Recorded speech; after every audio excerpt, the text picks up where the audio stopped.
4 things I want to share with you that changed everything for me. Number 1, I started studying super successful people. Not mediocre successful people. Super successful people. Because prior to this, I had been studying anyone that had any level of success. Now, I grew up in the middle class. I grew up where we had bicycles. My mom had a car. We had gasoline in the car. We had food. I was fed 3 meals a day. My dad died when I was 10 years old. My mother was there to take care of me. I came from a really good household. Okay, there was plenty of love. There was a lot of nurturing. There was plenty of food. There was something in the refrigerator at all times. There was some guidance. You understand what I'm saying?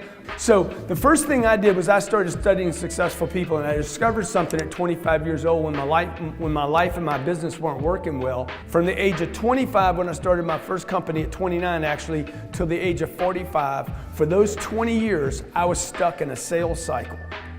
And what I studied about super successful people is they spent a lot of money marketing and advertising, okay? My mom was telling me not to do this. My brothers, my sisters, the people surrounding me, the people I work with, were not spending money on marketing and advertising.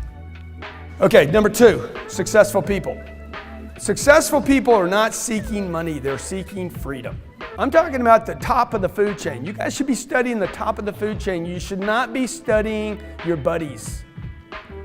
Study the top of the food chain. They are available for study. Read everything they've done. If I read Warren Buffett, I take Warren from the beginning to the end, and I read everything he's done. I go deep on one guy. I don't study a bunch of people. In the beginning, I'm like, is the dude about money? No, the guy was about freedom. What is freedom? Freedom, man. I get to do what I want, when I want, as long as I want, how I want. I get to say what I want to whoever I want, and I get to cut a customer out of my face if I want to. Leave my office. I don't want to do business with you. Okay? I want to do business on my terms, not your terms, and not the marketplace's terms. And I don't want a competitor pushing on me. I want to have enough flow coming in that I get to say, I don't want this business anymore. I want this business. That's freedom. Financial freedom is not about money. 3, the third thing the super successful do is they master income creation. I left my home at 4 o'clock in the morning. I was on a plane at 5.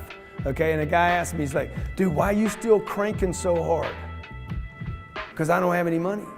I'm always broke.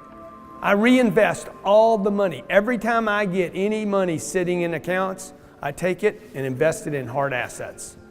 Illiquid assets. Illiquid so that I cannot get that money. That's what keeps me motivated, folks.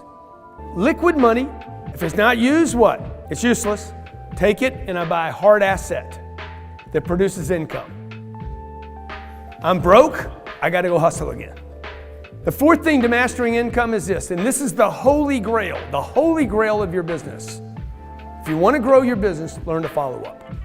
Way more than you ever imagined follow-up. I'm talking 12 follow-up calls or 25 follow-up calls. I'm talking calling somebody every month or even twice a month. Long after they weren't interested, you would keep following up. Do you have a good product? Do you have a product people need? Do you have a service people need? Do you have a good company? Then learn to follow up. In fact, you were taught not to. What were you taught? Don't bother people. You don't want to bother anybody. Don't pester people, right or wrong. Okay? You don't want to nag people. You don't want to beg for the business. But what happens in most cases, people just don't, they look like they don't care because they don't follow up.